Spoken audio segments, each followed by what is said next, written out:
What's up, everybody? Welcome to the channel. Today is a special day because I'm doing an unboxing of what is, for the most part, my dream camera.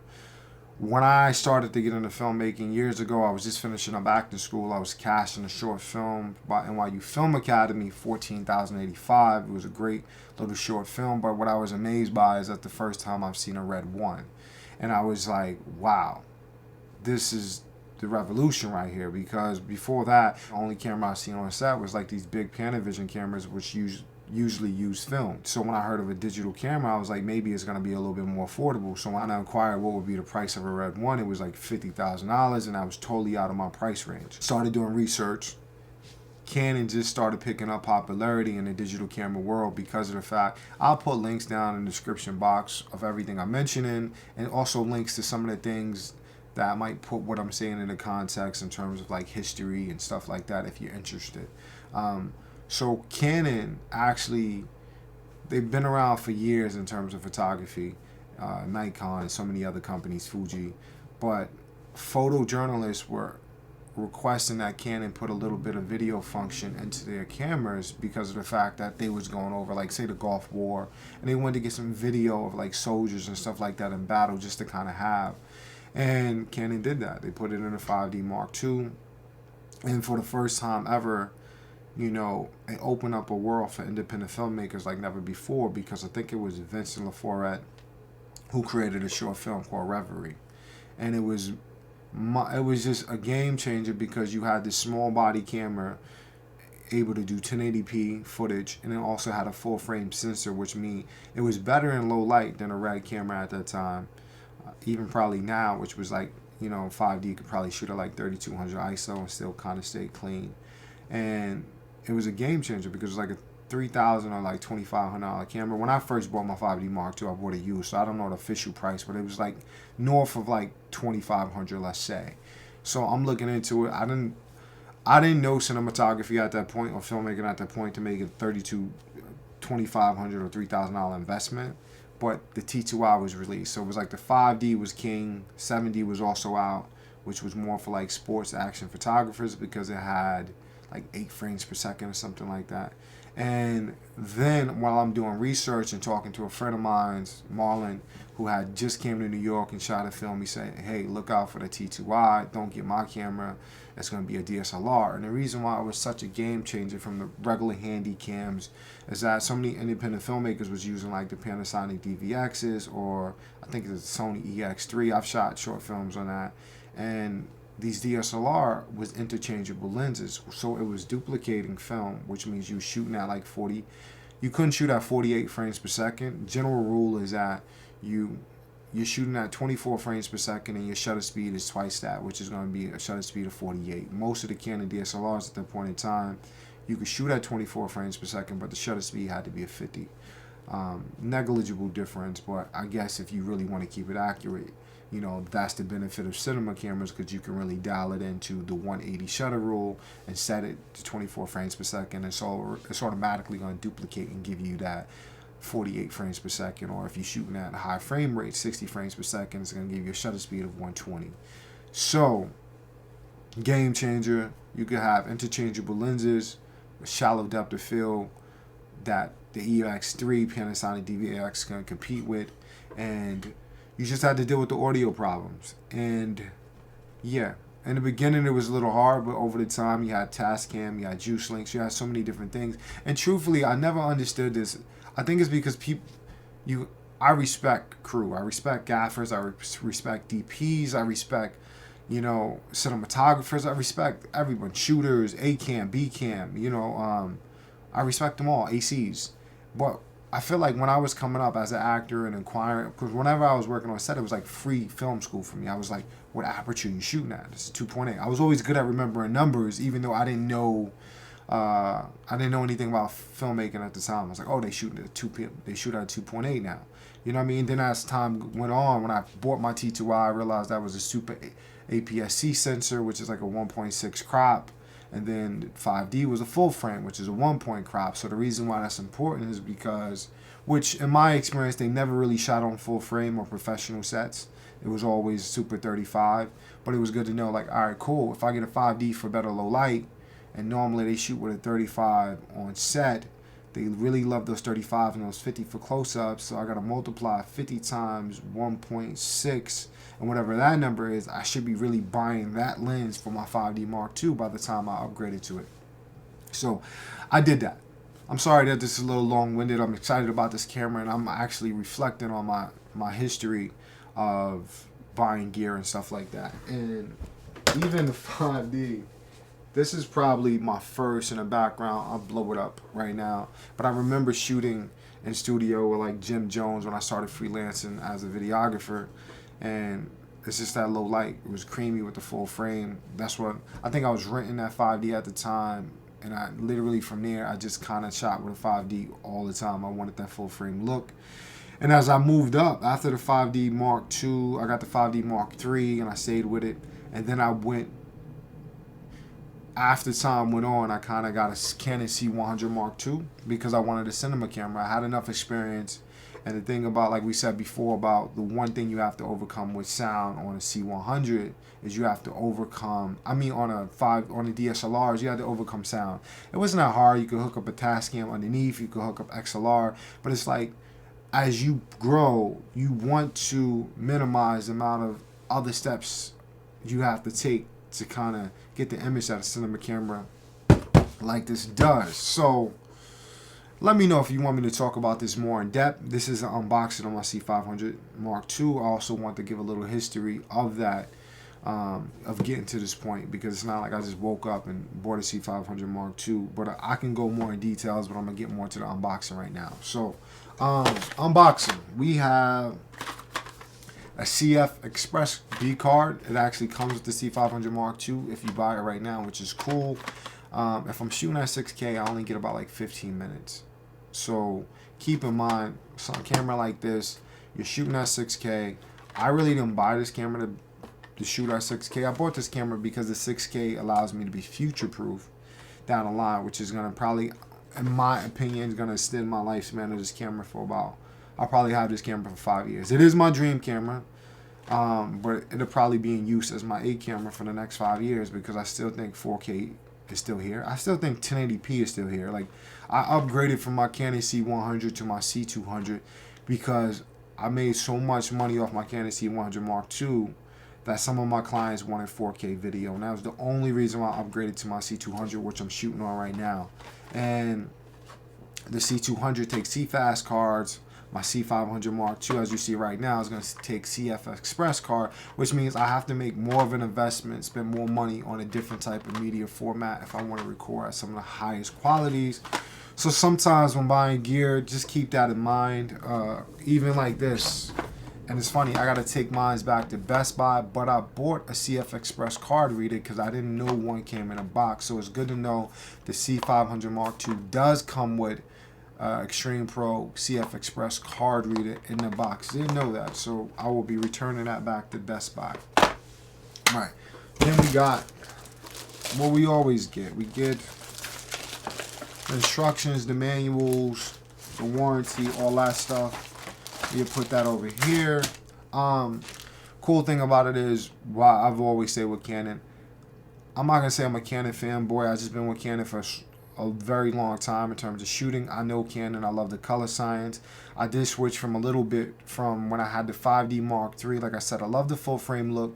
Then the Sony A6500 came out, Sony A7S III, and for me, the Sony A6500 was attractive purchase because of the fact it was 4K. It did 120 frames per second at 1080p. It was great in low light, probably better than my 5D Mark III, which was surprising because generally full frame is better in low light than Super 35, but Sony APS, the Sony A6500 was better. And not only that, Sony A6500 had face tracking and video mode, which the 5D Mark III didn't have, and Canon was always doing that, leaving something out so you can kind of purchase another camera, which is why shooting with Sony for a while, there's so many Sony shooters I admire and I love out there, but for me, I've never got the hang of the color science. I've never got the hang of the S-Log 3 or the 2. It just wasn't for me. But so many Sony shooters I respect, and I am thinking about buying the Sony A7S III because I thought I can keep my C200 and get the EOS R5 and that'll be my full frame 4K camera, and I would have saved money. But after seeing the overheating issues and understanding that my client work, which pays for all of this, I can't have my clients waiting on set to basically wait for my camera to cool down. I can't do that. So C500 is what it is. And the thing I was going to say about sticking with one brand, you don't always have to do that, but the benefits is that you have a familiarity. I'm pretty sure with the Canon C200 and the Canon C500 Mark II, when I watched the Canon, feedback on the new release cameras like the Canon C300 Mark III, they said the color science, color technology and science in the C200 and the C500 is the same. So in terms of workflow, the C500 is going to give me more flexibility because it has more dynamic range. It's a full frame sensor, and then when you shoot in 4K, the full frame XAVC mode, you're downsampling from a 6K sensor, so it's going to be a sharper image. And in addition to that, I have the benefit of being able to shoot at 6K. But here's the thing: when I bought this camera, it wasn't really for the 6K. It was like I get to get a downsample 6K image, but on top of that, like we said about CF Express, the C200, like I mentioned earlier, Canon is always leaving something out so you can buy a new camera. The C200 I'm shooting on right now, I'm shooting in RAW, but I only can shoot in RAW, which is 4K 12-bit, or I can shoot in 4K, an 8-bit 420 codec, which is like, to break it down, it's like I can either go 60 miles per hour or I can go $140, and the speed limit is about, let's say, 85. So for me, I might as well go $120 and then slow down to 85, then just stay at 60 because I still want to get to where I'm going. I hope that makes sense. I'll get better at this.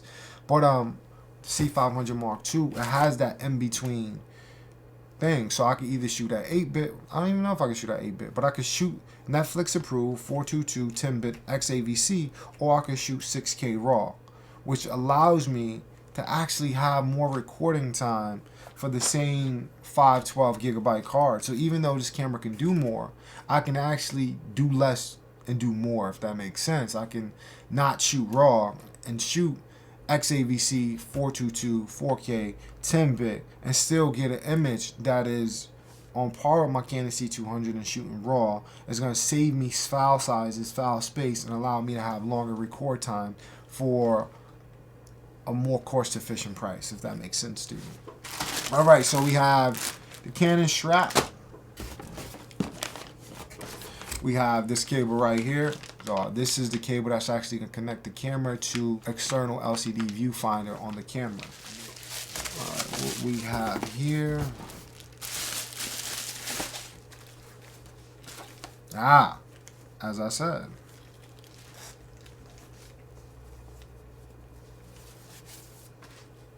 Ooh, I like this. It's a little bigger than the one on the C200. That's a nice size. I heard the upgrade and the quality of this monitor is very good. I like the one on the C200, but honestly, it doesn't work very good in daylight. So a lot of times I have my Adamas Ninja recorder on top. But being able to get a better LCD viewfinder so I can be a little bit more stealth or covert with my setup is always amazing. And yeah, so this cable connects to this, to the camera, to the C500 Mark II. Let's put this here. And I really wanted to set up the unboxing a lot better, but I got a shoot that I actually bought this camera for that I'll be using. We got a set of Allen keys.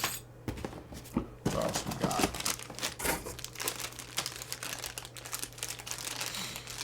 We got the AC adapter charger.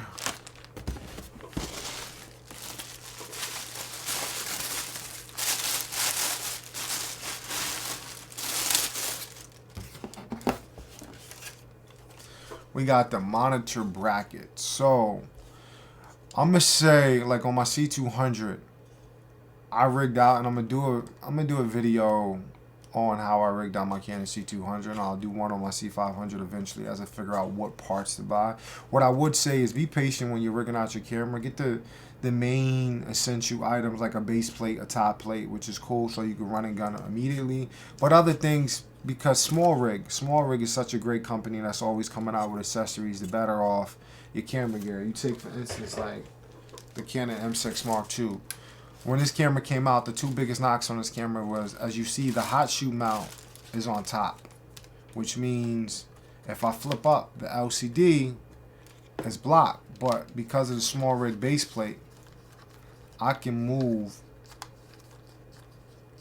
when I'm vlogging with this camera to the side. So shout out to companies like Small Rig that make accessories that sometimes eliminate the cons of a camera. And the other con of this camera was it didn't have 24 frames per second when it dropped, but because of firmware update, they updated that. So now the two biggest knocks on this camera, where the hot shoot was located, was remedied by Small Rig, and now Canon released the firmware that gives this camera 20 frames per second and 4K, which is pretty cool because unlike my EOS R, the crop in 4K is 1.6 instead of 1.7. So I didn't have to buy a speed booster, but you can if you want. A lot of M50 users for a speed booster to work on M6 Mark II. So you got this is the top handle, which is cool. You have the ports up top. You have the hot shoot. Yeah, pretty much the same as the Canon C200 setup. Everything. And that's all I said. This is what I said earlier, is that it's early in the morning. Biggest benefit is with the Canon C200, it's going to be a very familiar workflow because I'm coming from a Canon C200. While a lot of time I was tempted by the Sony FX9. I heard great things about it. Seeing some of the footage looks great. It's $5,000 cheaper than the C500. But I wanted that full frame and I wanted that capability of RAW, even though I think the FX9 can output it to external recorder. But being able to do RAW on camera that have that flexibility is just for me. Like I said, this is my dream camera. My dream camera originally was the Canon C300 when I was getting the 5D Mark III. I think this is the reason why I'm like blown away by this time, because I remember at the time when I had a 5D Mark III and I was moving up from T2i to 70 to 5D2 to 5D3. It was like, I want to get a cinema camera, and it was like the C300 dropped, and it was just like people were shooting independent films, and I was like, oh my god, 1080p, 422, 10-bit internally. It was like 50 megabytes per second, so it was like a great camera for like network broadcast. You know, you just like, I didn't even know what that meant at the time. I just like 422, 10-bit internal, XAVC. No, it wasn't. It was an MXF wrapper, and I was just like, oh my god, this is going to be so amazing. I remember when I first got some footage sample because I went to B&H to play with it, and I took it home on my computer. I couldn't even open it at the time because that was at a time when like iMovie couldn't play an MXF wrapper, and I had to like look for a downloader. All this stuff I'm talking about, MXF, XAVC, these are codecs. And to break that down, it's like, it's a container. And when we say like 422, think about like, you can have a V6 engine in a car, you can have a V4 engine, but a V4 turbo will more than likely be faster than just a regular V6. You know what I mean? So that's what these codecs are. When you talk about 422, that deals with color space, and when you talk about 10-bit, it allows how much you can edit the image without it falling apart. There's a lot of more technical stuff that goes into it, but when you hear like 444, 10-bit, 12-bit, 16-bit, the more those numbers increase, is the better your image is. Not always your dynamic range. That deals a lot with the sensor, but most of the time it goes hand in hand. It parallels with the potential of your camera. I know I'm getting long-winded. It's just a great moment. So, as I said, C300 wasn't even full frame, but it was like the top cinema camera at the time. And then the C500 dropped, and they were shooting movies on that. And the interesting thing about why I think I took off the top. So when you take off the top of this, there's some, we got the thumb. We got this right here, bang bang. We got the screws. I'm pretty sure this is to attach the top handle to the top of the camera. And we're gonna get to the last. We got the Canon battery charger, single charger, which is got the same one from my Canon C200.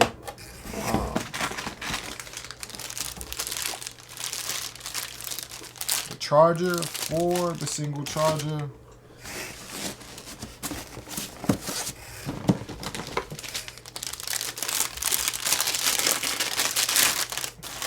And it comes with a BP A60. And the thing about the BP A60 is that I think that's the biggest thing about upgrade. So when I went from a C100 Mark II to a Canon C200, the biggest thing I learned was power. So never really used V mounts, but when I got the Canon C200, even right now, this might be messing up the audio a little bit. Let me turn this off. So right now on the Canon C200, I got an Anton Bauer 90 volt, but also for the C500, I picked this up in advance a couple weeks ago. Only thing about this, keep in mind, is that you can't travel with these batteries. The max I think you could travel with is 90 volts, so I have the 90 volt, which is going to be great for the C200, but when I'm doing a more, depending on my client work, some is run and gun style interviews. If I'm shooting movies or films, I might have a bigger setup, and then that's going to be more locked off, and this is when this is going to come in handy, because these BP A60s, I was coming from a Canon C100 Mark II, and that little battery pack lasted like 4 hours. So I had 2 of them, and it would make me through a full day. Never had problems. I remember the first time I was shooting with my Canon C200, I was shooting a client real quick. It was going to be a 3-hour shoot. I brought one battery to BP A30. That damn thing ran out. Thank God I had my EOS R with me, and I wound up doing the rest of the shoot with my EOS R. But that was a learning. So I bought a BP A60, which are normally like $300. But here's the thing about V-mount. Like I said, this V-mount, which is 270 watt, was cheaper than my BP A60 that I bought as a backup battery for my Canon C200. Normally I leave the BP A30 in my Canon C200 as backup, and I got the V-mount 90 on, and then I just run and gun with that.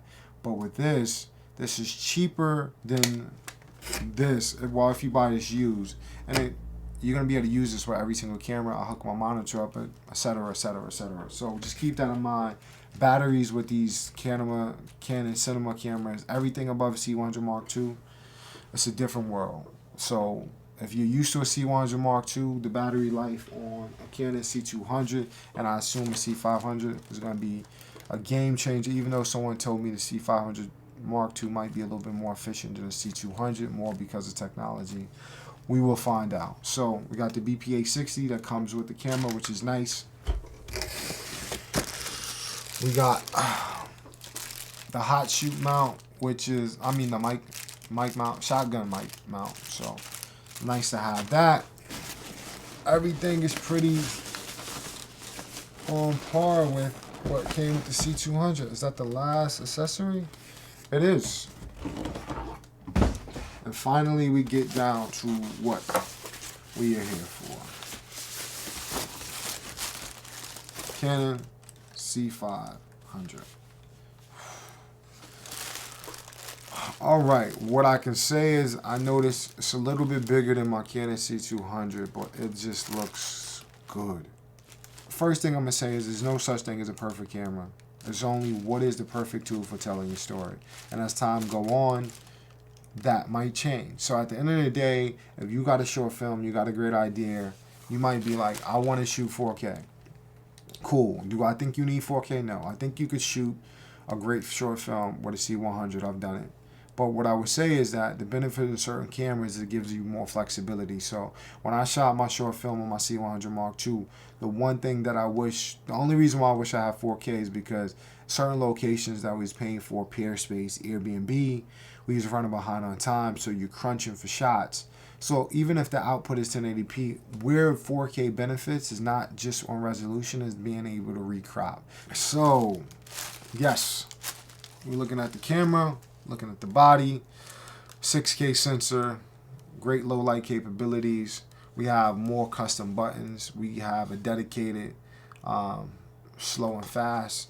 The C500 Mark II, off the top of my head, I believe has the ability to shoot 4K 60 frames per second raw like the C200. Where the benefit comes in is that the C500 Mark II is also able to do 120 frames per second and a crop, 2K crop, I believe. I'll put links and everything. But I'm excited, man. This is the moment for me. I bought my C500 Mark II mainly because it was my dream camera, the camera I wanted. I put myself in a position to be able to afford this camera, so I'm buying it. Not cash, full transparency, I'm doing it through Canon financing program because it is like 1.99% APR. So I'm doing the leasing program. I'm out over here stunting on y'all, telling me I'm dropped $15.99 on camera. I did the same thing with my Canon C500 Mark II. It allows me to keep cash in the bank and go month to month, and I can kind of determine my client work. I'm still undecided whether I'm going to hold on to my C200, but having my C500 Mark II allows me to feel more comfortable about renting out my C200. Just like when I got my EOS R and I had a B camera, even though the EOS R was kind of a better shooter than my C100 Mark II, it allowed me to rent out my C100. And I probably made full transparency on share grid and kit split, maybe like $2,000 off of rentals for my C100 Mark II. So I made $2,000 off the camera. I sold my C100 Mark II a couple months ago for $2,000. So I got $2,000 back off the camera. Used that $2,000 to get my C200, and on top of that, you know, just client work over the years. I made well over the amount that I spent on the C100 Mark II. And at the time, that was 0 APR financing. I think the biggest difference is that with the, you do have to get insurance on the cameras while you're renting them. So whatever fee you're charging, is tack on somewhere from $25 to like $50 more for insurance monthly on the camera. So that is the downside. You can just buy the camera out cash, but for me, I think having money in the bank, like I said, it is really about buying the right tools for you to tell your story. And the reason why I never bought like an Epic, because I feel like if I bought like a red camera that was like $40,000, my focus would be more about recouping my money back than telling the stories I want to tell. So don't get it twisted. I do focus on my clients making money, recouping my money back that I invest into my cameras. But with that said, I'm able to focus on telling short films, narratives, and working my way up to that and learning. And the one big thing that made me get into buying gear is I still remember I had booked a Fiat commercial and I had residuals of very, very, very, in some cases, lucrative, especially if it's a global release, and I was very blessed for that. And I went down to HSBC. I kind of was like, I'm gonna just put like 10 bands in an IRA or something like that. And I was just like, yo, what's the interest rate on that? And they told me at the time, they was like, it's like 0.01. It's like a fraction of a percent. I was like, let me get this right. If I put 10 grand in the bank, I'm gonna make like $10 a month in interest. It's like a little less than that. And as someone who has a background in finance and then was just coming into the filmmaking business world, as I said before, my C100 Mark II has made me $2,000 on rentals. Other than it being a source for my business use, it's made me that money back. I can rent my C500 out right now for, if I want it to be low, for $200. So you gotta ask yourself, what investment or stock investment is gonna make you $200 a day right now without you having to drop $100,000 down? So just keep that in mind. So this normally rents, from what I see it on Share Grid and Kid Split, like somewhere around like $350 to like $500, depends on what you rig it out with, lenses. But probably body, you can rent it out for $225 or $300 with, you know, a memory card and battery pack and all the accessories that you have here. So just keep that in mind. Like, even when I was thinking about going to NYU Film Academy after finishing acting school, tuition was like $15,000. Tuition, one semester, is my C500 Mark II. Another factor why I bought this camera is that when I was talking about the C300, when that camera was first released, it was like $16,000. The C300 Mark II, which I was tempted to buy, was like, what was it? I think it was $20,000 when the C300 Mark II first dropped. It didn't do well if I'm not mistaken, it didn't do well on release, so it dropped from 20 real quick down to like 15, down to like $11.99, down to like right now I think it's like $7.99 or something like that, like $8,000 or something like that. So to get the dream camera, the C500 Mark II with all the bells and the whistles for $15.99, Canon leasing program, is something that is a dream come true. You know, maybe down the line I get an RA Alexa, but if you was to ask me from the beginning what I always wanted, not what was the best camera. We know RA Alexa is arguably the best camera on the planet, but I've always wanted a camera that could give me 4K RAW, to be able to have autofocus in video mode. I understand for you veteran cinematographers, you don't need to use autofocus, whatever. When you're a one-man band, sometimes that being a one-man band has made me so much money because I got face tracking and all those other bells and whistles, and I can shoot at the same level of some of the entry-level reds. And there's been comparisons with this against like the Monstro and Helium, and it's pixel peeping. I don't know if the audience is gonna tell it's pixel peeping. Like at this point, I think the reason why this is my dream camera, because we at a level now where the thing that's going to take my filmmaking to another level is not a better camera, but understanding composition and just fine-tuning my craft as a shooter or as an actor. And that's why it's like surreal, because I got my C200. I love my C200, but I was just kind of like, man, I want full frame again. This camera gives me the ability to go full frame, or I can crop in a Super 35. So it's like, it's a 2-in-1 camera, Super 35 full frame, and I have digital image stabilization. Basically, it crops in a little bit to kind of like balance out the wobble, but just to be able to go handheld with digital image stabilization, all in this one body.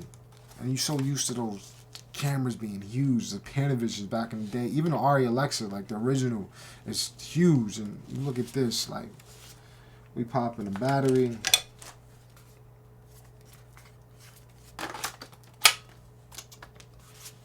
And we lit. Not only that, I got the Sigma 51.4. I love art lenses. I used to always shoot with the Canon. The 51.2, I remember having that camera, that lens on my 5D Mark III, and learning like, man, pulling in that, like, because 5D Mark III didn't have auto face tracking. I remember shooting because I wanted to shoot wide open at a 1.2, and the whole footage was just out of focus. I didn't realize that until I put it on my iMac and blew it up, and I was like, holy shit, this is a problem. So now I'm back to full frame. I know how to pull focus now. I'm better than ever before. But also 5D Mark III didn't have peaking. It came later through Magic Lantern hack. This has peaking, waveform, you know, zebra strikes, all these different things. I'm like, for me, it is just like, I bought this camera because it allows me to go into any shooting situation, documentary, full feature, narrative, Netflix approved, everything, and I'm not worrying about like, I need to get a better camera. This is, for me right now, for the next 5 years, the camera that I'm going to be creating art with. I'm excited about it. I think the C200 is still a great camera, but I can't wait to see what I do with this camera, and hopefully you can join me on the ride. So I don't know if this video was helpful. It is pretty much a video of me just at this moment in time just being blown away about being here, having my dream camera. But if it was helpful, if you got questions, comment down below. Don't forget to give it a thumbs up. Subscribe to the channel. I will be doing more content. I will be doing comparisons with my C500 and my C200, my C500 and my EOS R. Just different comparison, things that I would love to see, whether it's worth the not about whether it's worth the upgrade. The upgrade is totally, it's on you. You know what I mean? Like at the end of the day, for me, it's on me, because sometimes for me, when I buy a camera, it forces me, it lights a fire under my ass, like, you know, shoot more. But as I said about money, finances is very important. I always tell people that don't go buy a camera where immediately you have to be in a position of like, how do I get the money back for this camera?